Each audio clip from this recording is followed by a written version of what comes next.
All right, you are watching the U.S. President Donald Trump on the red carpet in front of Air Force One as he prepares to leave Beijing after a whirlwind visit and go back to Washington, D.C. Stability for businesses. The tariff truce appears to be extended.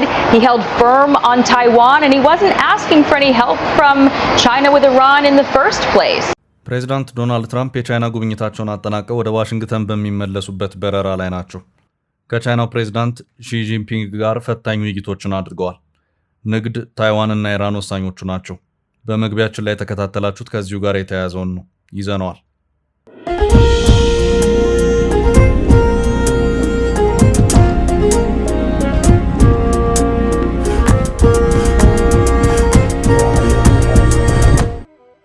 ሰላም ጤና ይስጥልኝ ውድ የፈታ ዴሊ ተከታታዮቻችን፣ ይህ የዕለተ ዓርብ ረፋድ ጥንቅራችን ነው። በዕለቱ ለእናንተ አዳዲስ መረጃዎች ይሰጣሉ ያልናቸውን ሀገራዊና ዓለም አቀፋዊ ዕለታዊ መረጃዎችን አሰባስበን በማጠናቀር ተገኝተናል። ቆይታችሁን ከኛ ጋር እንድታደርጉ የቅድሚያ አክብሮታዊ ግብዣችን ነው። ወደ ዕለቱ ዝርዝር መረጃዎቻችን ከማለፋችን በፊት በቅድሚያ ዋና ዋናዎቹን እንጠቁማችሁ። የትግራይ ጊዜያዊ አስተዳደር ፕሬዝዳንት ሌተናል ጀነራል ታደሰ ወረደን ገለል አድርገው ራሳቸውን የትግራይ ክልል ፕሬዝዳንት ያደረጉት ደብረጽዮን ገብረ ሚካኤል ስልጣናቸውን የሚያጠናክር ተጨማሪ እርምጃን ይፋ አድርገዋል። በመላ ትግራይ ሊተገበር ይገባዋል ያሉትን መመሪያንም በደብዳቤ አሰራጭተዋል። ጥንቅራችን ተመልክቶታል። በድንበሩ የድሮን ጥቃት ተሰንዝሯል። በድንገት ከሰማይ የወረደው ጥቃት ንጹሃን ዜጎችንና የዓለም አቀፍ ድርጅት ባለሙያዎችን ሰለባ አድርጓል። መረጃውን ይዘነዋል። አምባሳደሩ አሜሪካ ከኢትዮጵያና ግብጽ አንዱን መምረጥ የለባትም ሲሉ አሳስበዋል። ይህ የአምባሳደሩ ማሳሰቢያ በአሜሪካ የተደረገውን ስምምነት ተከትሎ የመጣ ነው። ዝርዝር መረጃውን ከጥንቅራችን ይሰማሉ። ተቀዛቅዞ የቆየው የኤርትራ የቃላት ጦርነት በአዲስ መልክ አገርሽቷል። የኤርትራው ማስታወቂያ ሚኒስትር የማነ ገብረ መስቀል በኢትዮጵያ ላይ የሰነዘሩት ባለ 3 ነጥብ ከባድ ውንጀላ ለአዲስ ውዝግብ በር ከፍቷል። መረጃውን ይዘነዋል። ከ4 ሳምንታት በፊት የተለቀቀው የአርቲስት ቴዲ አፍሮ የቶሪክ አልበም ተጨማሪ ሪከርዶችን መስበሩን ቀጥሏል። ሆኖም የእይታውና የሪከርዱን ያህል አርቲስቱ የክፍያ ችግር እንደገጠመው ተዘግቧል። ጉዳዩን የተመለከተ አጠር ያለ ዘገባ ይዘናል። በአቪዬሽን ግዙፉን ቦይንግ ኩባንያ ላይ ከፍተኛ የቅጣት ክፍያ ተበየነ። ቅጣቱ የተጣለው በኢትዮጵያ አየር መንገድ የቦይንግ አደጋ ሰለባ ለሆኑ ቤተሰቦች ሲሆን ቦይንግ ለአንድ ቤተሰብ ግማሽ ቢሊዮን ወይም $500 ሚሊዮን የካሳ ክፍያ እንዲከፍል ተፈርዶበታል። ውሳኔውን የተመለከተ ዘገባ ይዘናል። የአሜሪካው ፕሬዝዳንት ዶናልድ ትራምፕ ቻይና ናቸው። የዓለማችን አንደኛና ሁለተኛ ኢኮኖሚ ደረጃ ላይ የሚገኙት አሜሪካና ቻይና በብዙ ጉዳዮች መክረዋል። በወሳኝ ጉዳዮች ደግሞ ተለያይተዋል። ትራምፕ በኢራን ጉዳይ ቻይናን ተማጽነዋል። ጥንቅራችን በዚሁ ዙሪያ የሚያደርሳችሁ ዕለታዊ መረጃ አለው። እስከ ፍጻሜ አብራችሁን ቆዩ። የምንለቃቸው ዕለታዊ ትኩስ ዜናዎች እንዲደርሷችሁ ላይክ፣ ሼር፣ ሰብስክራይብ ማድረግ እንዳትረሱ።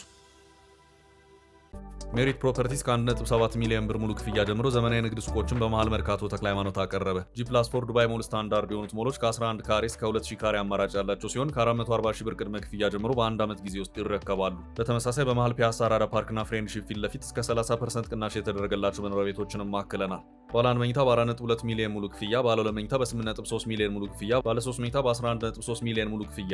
አሁኑን ይደውሉ። ስልክ 0961172493 0993472559። አሁን ከደወሉ ያለምንም የኮመን ኤሪያ ክፍያና ተጨማሪ 20% ቅናሽ ጋር ይስተናገዳሉ። ሜሪት ፕሮፐርቲስ።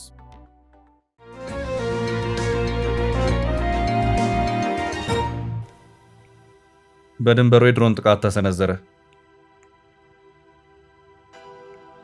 ከሱዳን ድንበር አቅራቢያ በሚገኘው በቤንሻንጉል ጉሙዝ ክልል አሶሳ ዞን ኩርሙክ ወረዳ ኩርሙክ ከተማ ውስጥ በተፈጸመ የድሮን ጥቃት አንድ የዓለም አቀፍ የስደተኞች ድርጅት ወይም የአእምሮ ጤናና የስነ ልቦና ድጋፍ ባለሙያን ጨምሮ ቢያንስ 8 ሰላማዊ ሰዎች መገደላቸውንና በርካታ ሰዎች መቁሰላቸውን ነዋሪዎችና የጤና ባለስልጣናት ገልጸዋል። ጥቃቱ የተፈጸመው ከአሶሳ ከተማ 94 ኪሎ ሜትር ርቀት ላይ በምትገኘው የኩርሙክ ከተማ የሰዎች እንቅስቃሴ በሚበዛበት የቡና መሸጫና የንግድ ቦታዎች ላይ ሲሆን በጥቃቱ 5 ወንዶች፣ 2 ሴቶችና አንድ ታዳጊ ወንድ ልጅ ህይወታቸው አልፏል።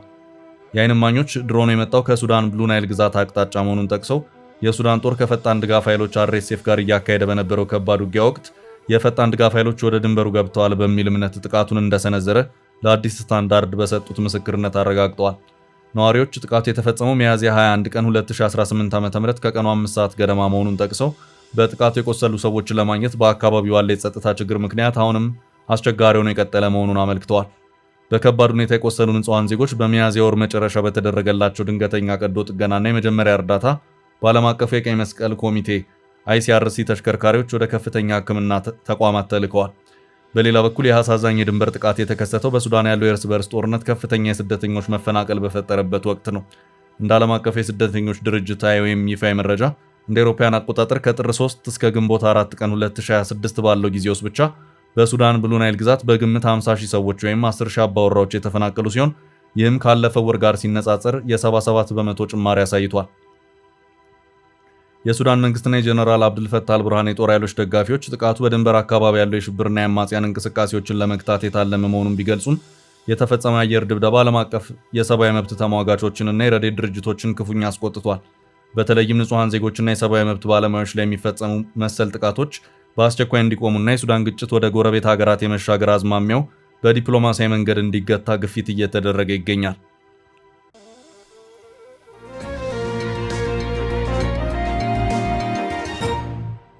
በቀጣይ መረጃ ቴዲ የገጠመው የክፍያ ችግር፣ አልበሙ ሪከርዶችን መስበር ቀጥሏል።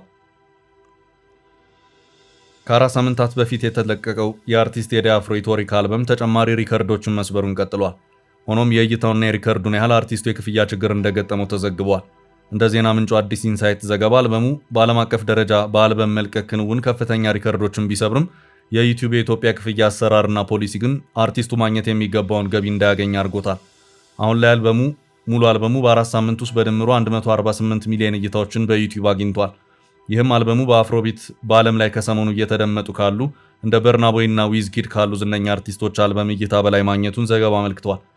ይሁን እንጂ በዚህ ደረጃ የእይታ ሪከርድ የሰበረው አልበም በዩቲዩብ የክፍያ ፖሊሲ የተነሳ በሌሎች ሀገራት በሺዎች እይታ ብቻ የሚገኘውን ገቢ ማግኘት አለመቻሉን የአዲስ ኢንሳይት ዘገባ አመልክቷል። አርቲስቱ ከአህጉራዊ መሰሎቹ የበለጠ እይታና ትራፊክ በዩቲዩብ አልበሙ ቢያገኝም ክፍያው ግን በእጅጉ ያነሰ ስለመሆኑ ነው የተነገረው። ከ9 ዓመታት በኋላ የተለቀቀው ይህ አልበም በመጀመሪያው ሳምንት ብቻ 100 ሚሊዮን እይታዎችን ሲያገኝ ይህ መጠን በምዕራባውያን ዕውቅ አርቲስቶች ዘንድ እንኳን በአልበም መልቀቅ ልማድ ላይ እምብዛም የማይታይ ቁጥር ነው። ከአልበሙ በእጅጉ አነጋጋሪ የሆነው ዳስጣል የተሰኘው ነጠላ ዜማ ደግሞ ብቻውን በ7 ቀናት ውስጥ 10 ሚሊዮን እይታዎችን አግኝቷል። ሙዚቃው ከሀገር ውስጥ ግዙፍ እይታ በተጨማሪ በዋሽንግተን በለንደን እና በዱባይ በሚኖሩ የኢትዮጵያ ዲያስፖራ ማህበረሰቦች ዘንድ ከፍተኛ እይታ አግኝቷል። አልበሙ እንደ ዓለም አቀፍ አርቲስቶች ሲለቀቅ የሰፋ የማስታወቂያ ስራ ያልተሰራለት መሆኑ ሌላው እንደ ሪከርድ የሚቆጠር ክንውን ነው።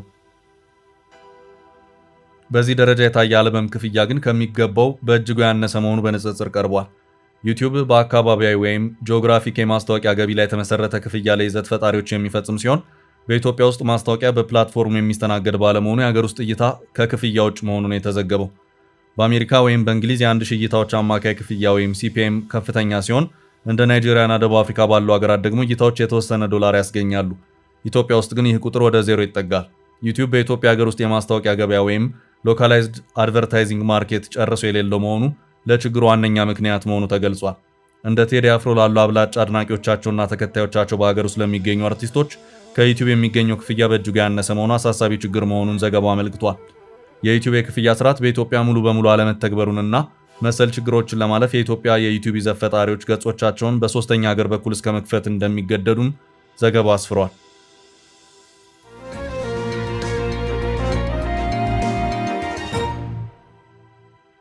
በቀጣይ ርዕስ ደብረጽዮን ተጨማሪ እርምጃ ወሰዱ። የትግራይ ጊዜያዊ አስተዳደር ፕሬዝዳንት ሌተናንት ጀነራል ታደሰ ወረደን ገለል አድርገው ራሳቸውን የትግራይ ክልል ፕሬዝዳንት ያደረጉት ደብረጽዮን ገብረ ሚካኤል ስልጣናቸውን የሚያጠናክር ተጨማሪ እርምጃን ይፋ አድርገዋል። ይኸውም በፕሪቶሪያው ስምምነት መሰረት የተቋቋመውንና በእሳቸው እንዲፈርስ የተደረገውን የትግራይ ጊዜያዊ አስተዳደር አሻራዎች ቀሪ እያደረገው የሚሄድ ስራ ነው። በዚሁ መሰረትም ቀደም ሲል የትግራይ ጊዜያዊ አስተዳደር ሲጠቀምባቸው የነበሩት ማህተሞችና አርማዎች ቀሪ ተደርገው በአዲስ የተተኩ መሆኑ ይታወቅልኝ ሲል በትላንትናው ዕለት የደብረጽዮን አመራር ባሰራጨው የትዕዛዝ ደብዳቤ አስታውቋል።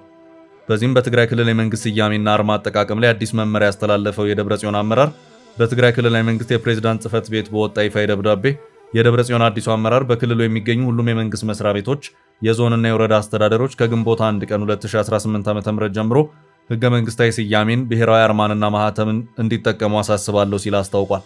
የክልሉ ምክር ቤት በሚያዝያ 27 ቀን 2018 ዓ.ም ባካሄደው መደበኛ ጉባኤ ወደ ህገ መንግስታዊ ስርዓቱ ለመመለስ መወሰኑ ይታወሳል። እንዲህ ያለው ደብዳቤው በዚህ መሰረትም ላለፉት 3 ዓመታት ሲሰራበት የነበረው ጊዜያዊ አስተዳደር መዋቅር የክልል መንግስት ተተክቷል ሲልም አስታውቋል። ይህንን ተከትሎ ማንኛውም የመንግስት ተቋም በሚያደርጋቸው ኦፊሴላዊ ግንኙነቶች የደብዳቤ ራስጌዎችና ማህተሞች ላይ የጊዜያዊ አስተዳደር የሚሉ ስያሜዎችን በመተው የቀድሞውን ህገ መንግስታዊ ክልሉን ስያሜና አርማ ተግባራዊ እንዲያደርጉ በጥብቅ አዘናልም ሲል አስታውቋል። የደብረጽዮን አመራር የቀድሞውን የጊዜያዊ አስተዳደሩ ፕሬዝዳንት ገለል ያደረገ ሲሆን ጀነራል ታደሰ ድርጊቱን ለ1-2 ጊዜያት ያህል ብቻ ከመቃወም ያለፈ ተግባራዊ እንቅስቃሴ አልታየባቸውም። ብዙዎች ድርጊቱ ግልጽ መፈንቅለ መንግስት ነው እያሉ የሚገኙ ሲሆን ደብረጽዮን በትላንትናው ዕለት በሰጡት ጋዜጣዊ መግለጫ የእሳቸው መንግስት የተመለሰው የፕሪቶሪያው ስምምነት በፌዴራሉ መንግስት ባለመከበሩ ነውና ባለመተግበሩ ነው ሲሉ ምክንያታቸውን አቅርበው ክሳቸውን አሰምተዋል። እስካሁን ባለው ሁኔታ በዚህ ዙሪያ የፌዴራሉ መንግስት ያለው ምንም ነገር የለም።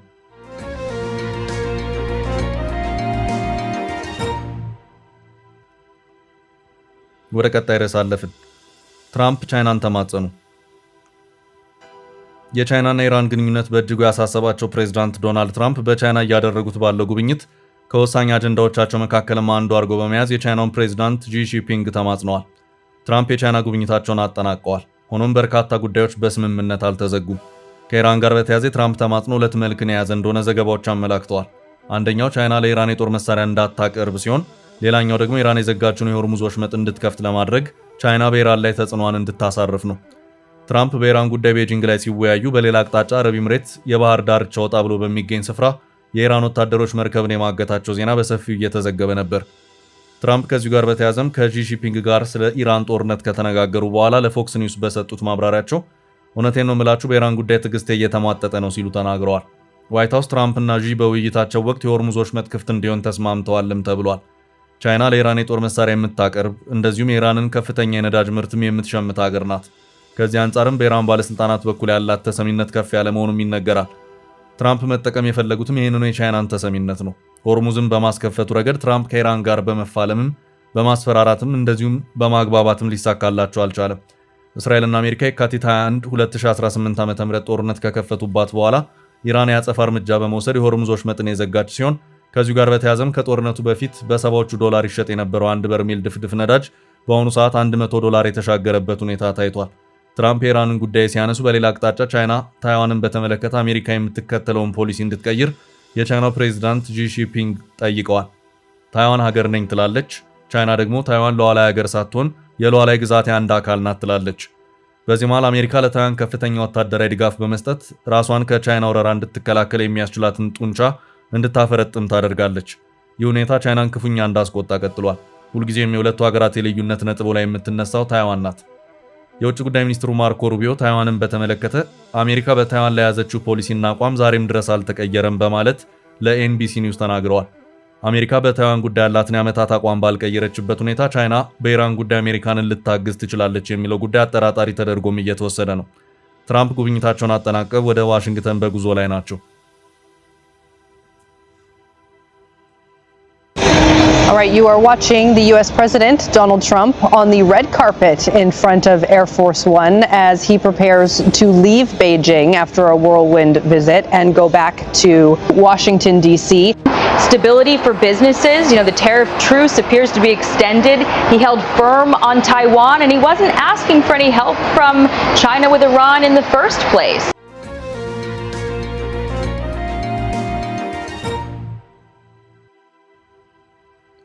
በቀጣይ መረጃ የኢሳያስ 3 ከባድ ውንጀላዎች። ተቀዛቅዞ የቆየው የኤርትራ የቃላት ጦርነት በአዲስ መልክ አገርሽቷል። የኤርትራው ማስታወቂያ ሚኒስትር የማነ ገብረ መስቀል በኢትዮጵያ ላይ የሰነዘሩት ባለ 3 ነጥብ ከባድ ውንጀላ ለአዲሱ ውዝግብ በር ከፍቷል። የኤርትራው ማስታወቂያ ሚኒስትር የማነ ገብረ መስቀል ትላንት ምሽት በይፋ ኤክስ ወይም ትዊተር ማህበራዊ ገጻቸው ባሰፈሩት ጽሑፍ የኢትዮጵያን ገዢ ፓርቲ ማለትም ብልጽግናን በከባድ ቃላት የወቀሱ ሲሆን የፓርቲውን አራማጆችና ደጋፊዎች የመስመር ማለፍ ድርጊት ፈጽመዋል ሲሉ ከሰዋል። ሚኒስትሩ የብልጽግና ፓርቲ አስተዳደር የሚከተላቸው ፖሊሲዎች በቀጠናው ላይ አላስፈላጊ ውጥረትን እየቀሰቀሱ መሆናቸውን በመጥቀስ 3 ዋና ዋና የክስ ማሳያዎችን በምክንያትነት አቅርበዋል። የማነ ገብረ መስቀል ባሰፈሯቸው 3 ታላላቅ ውንጀላዎች መካከል የመጀመሪያው ማሳያ የኢትዮጵያ አስተዳደር በጥር 2024 ዓ.ም ከሶማሊላንድ ጋር የተፈራረመው የመግባቢያ ስምምነት ነው የሚለው ይገኝበታል። ሁለተኛው ውንጀላ ደግሞ ኢትዮጵያ የባህር በር ማግኘት የሚለውን ፍላጎቷን ለማሳካት አሰብን ለመውረር ካላት ሀሳብ የተነሳ ከዲሴምበር 2023 ጀምሮ የሚዲያና የዲፕሎማሲ ዘመቻ እንዲሁም ተከታታይ ጦርነት ትንኮሳዎችን እየሰነዘረች ይገኛል የሚል ነው። ሶስተኛው ክስ የየል ዩኒቨርሲቲ የምርምር ግኝቶችን ዋቢ በማድረግ የቀረበ ሲሆን የኢትዮጵያ መንግስት በሱዳን ግጭት ውስጥ እጁን ማስገባቱ አደገኛ የቀውስ ምንጭ መሆኑን የኤርትራው ሚኒስትር ገልጸዋል። በአንጻሩ ፕሬዝዳንት ኢሳያስ አፈወርቂ አስተዳደር በበኩሉ ከቀጠናው ሀገራት ተመሳሳይ ጣልቃ ገብነትና የጥቅም ግጭት ክሶች በተደጋጋሚ እንደሚቀርቡበት ይነገራል። በተለይም በሱዳን ባለው የእርስ በርስ ጦርነት ዙሪያ የአስመራው መንግስት የሱዳን ሉዓላዊ ምክር ቤት መሪ የሆኑትን ጀነራል አብዱል ፈታህ አልቡርሃንንና የሱዳን ጦር ኃይልን ድጋፍ ያደርጋል በሚል ይከሰሳል። በተለይም ኤርትራ በሶማሊያ ውስጥ ጉዳይ ላይ እጇን በማስገባት ለአልሸባብ ታጣቂዎች ድጋፍ ታደርጋለች በሚል በተለያዩ የተባበሩት መንግስታት ድርጅት የባለሙያዎች ቡድን ሪፖርቶች ላይ የተጠቀሰች ሲሆን ከሰብአዊ መብት ተሟጋቾች ከፍተኛ ትችት አስተናግዳለች። በሌላ በኩል የኢትዮጵያ መንግስት ኤርትራንና የቀጠናውን ሌሎች ሀገራት በኢትዮጵያ ላይ የኃይላት ዘንግ ፈጥረዋል፣ ሴራ እየሸረቡ ነው በማለት መልሶ እንደሚከስ ይታወቃል። የኤርትራው ሚኒስትር ይህንን የኢትዮጵያን የመልስ ክስ የራሷን እንቅስቃሴ ለመሸፈን የተጠቀመችበት የሐሰት ድራማ ነው ሲሉ ቢያጣጥሉትም የኢትዮጵያ ዲፕሎማቶች የሀገሪቱ የባህር በር ፍላጎት ህልውናዊና ፍትሃዊ መሆኑን ከጎረቤቶች ጋርም በጋራ ብልጽግና ላይ የተመሰረተ ዘላቂ ሰላምና መከባበር እንጂ የሉዓላዊነት መደፈር ፍላጎት እንደሌለ በተደጋጋሚ ይገልጻሉ።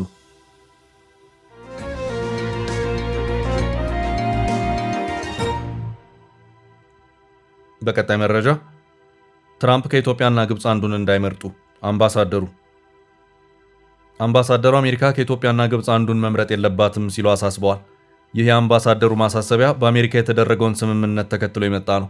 የቀድሞ የአሜሪካ አፍሪካ ጉዳዮች ረዳት ሚኒስትር አምባሳደር ቲቦር ናጊ በትላንትናው ዕለት በይፋ ኤክስ ማህበራዊ ገጻቸው ባሰፈሩ ጽሑፍ የአሁኑ የአሜሪካ አስተዳደር በመጨረሻ ኢትዮጵያን ጂኦስትራቴጂካዊ አስፈላጊነት እውቅና መስጠቱን በበጎ ጎኑ እንደሚያዩት ገልጸዋል። አምባሳደሩ ዋሽንግተን በግብፅና በኢትዮጵያ መካከል አንዱን ወገን የመምረጥ ስትራቴጂ መከተል እንደሌለባት አሳስበው ሁለቱም ሀገራት ለአሜሪካ እኩል ዋጋ ያላቸው ጠቃሚ ሀገሮች ሊሆኑ እንደሚችሉ ጠቅሰዋል። ይሁን እንጂ አምባሳደር ቲቦር ናጊ አያይዘው እንደገለጹት ኢትዮጵያ አሁን ያለችበትን የውስጥ ችግሮች በዘላቂነት መፍታት ከቻለች የሀገሪቱ ስትራቴጂካዊ እሴትና ዲፕሎማሲያዊ ተሰሚነት በከፍተኛ ደረጃ እንደሚያድግ አስገንዝበዋል።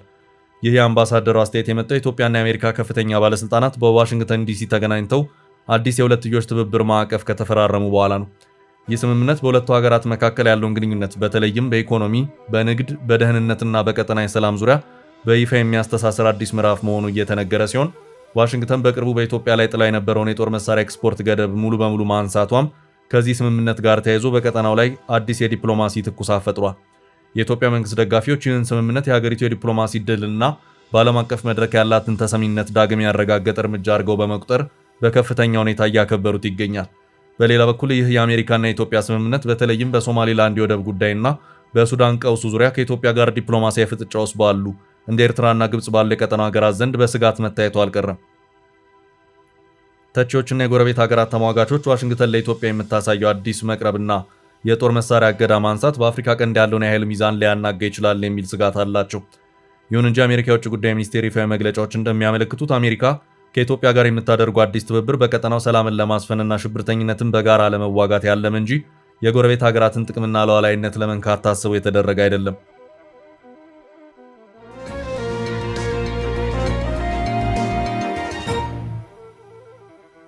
ወደ ቀጣይ ርዕስ አለፍን። ቦይንግ በኢትዮጵያው አደጋ ታሪካዊ የሆነ ፍርድ ተሰጠው። $500 ሚሊዮን ለተጎጂ ቤተሰብ ሊከፍል ነው። በአቪዬሽን ግዙፉ ቦይንግ ኩባንያ ላይ ከፍተኛ የቅጣት ክፍያ ተበየነ። ቅጣቱ የተጣለው በኢትዮጵያ አየር መንገድ የቦይንግ አደጋ ሰለባ ለሆኑ ቤተሰቦች ሲሆን ቦይንግ ለአንድ ቤተሰብ $500 ሚሊዮን ወይም $500 ሚሊዮን የካሳ ክፍያ እንዲከፍል ተፈርዶበታል።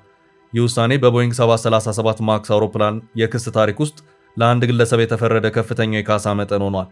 ውሳኔው አውሮፕላኑ ከመከስከሱ በፊት በነበሩ 6 ደቂቃዎች ውስጥ ተሳፋሪዎች የደረሰባቸውን ከፍተኛ የሥነ ልቦና ድንጋጤና ስቃይ ከግምት ያስገባ ነው። በቺካጎ የሚገኝ ፍርድ ቤት ይህንን ብይን በሳምንቱ የሰጠ ሲሆን ክሱ በግል የተመሰረተ ነው። እንደ አውሮፓውያን አቆጣጠር በ2019 በደረሰ የኢትዮጵያ አየር መንገድ በረራ ቁጥር 302 አደጋ ለሞት አንድ ተሳፋሪ ቤተሰብ አባል የቀረበ ክስ ነው። በችሎት ክርክር ከተካሄደ በኋላ ፍርድ ቤቱ ቦይንግ $500 ሚሊዮን ካሳ እንዲከፍል ወስኗል። በዚህ ሳምንት ረቡዕ ዕለት የተላለፈው ይህ ውሳኔ ታሪካዊ ተብሏል። ፍርድ ቤቱ በዚህ ውሳኔ ላይ ደረሰው በሁለት ዋና ምክንያቶች መሆኑ ተዘግቧል። አንደኛው የጉዳት ካሳ ማለትም የሟቹን ቤተሰቦች የወደፊት ገቢና ቤተሰቡን ሐዘን ለመካስ ሲሆን፣ በሁለተኛ ደረጃ ደግሞ ቦይንግ አውሮፕላኑን ለመከስከስ በዳረገው ኤምካስ ስርዓት ላይ ላሳየው ከፍተኛ ቸልተኝነት መቀጣጫ እንዲሆን ነው። ቦይንግ ቀደም ሲል በኢትዮጵያና በኢንዶኔዥያ አደጋዎች ለተጎጂ ቤተሰቦች የሚሆን $500 ሚሊዮን የካሳ ፈንድ አቋቁሞ ነበር። በዚህም ኢትዮጵያውያንን ጨምሮ እያንዳንዱ ቤተሰብ በተናጠል $1.45 ሚሊዮን የካሳ ክፍያ እየተሰጣቸው ይገኛል። ቦይንግ ላለፉት ጥቂት ዓመታት ለኢትዮጵያውያን ቤተሰቦች ካሳ ሲከፍል የቆየ ቢሆንም የክፍያው መጠን አከራካሪ ሆኖ ቆይቷል። ለአሜሪካውያን ተጎጂዎችና ለሌሎች ሀገራት ዜጎች የተሰጠው የካሳ ግምት እኩል አለመሆኑ እንደ ችግር ይነሳል። ከቡድን ክስ በተጨማሪ ተጎጂ ቤተሰቦች በግል ቦይንግ ላይ ክስ እየመሰረቱ ይገኛሉ። አሁን የተላለፈው ታሪካዊ ውሳኔ ሌሎች ኢትዮጵያውያን ቤተሰቦችን ጨምሮ በአሜሪካ ፍርድ ቤቶች ከፍተኛ ካሳ እንዲያገኙ በር የሚከፍት መሆኑ ተዘግቧል። ቦይንግ በማክስ 737 አውሮፕላን አደጋ ምክንያት ቢያንስ በ3 ዋና ዋና ክሶች ጥፋተኛ ተብሏል። እንደ አውሮፓውያን አቆጣጠር በ2021 ቦይንግ ለአደጋው ሙሉ ኃላፊነቱን በመውሰድ አውሮፕላኑ ደህንነቱ ያልተጠበቀ እንደነበር በችሎት ማመኑ ይታወሳል።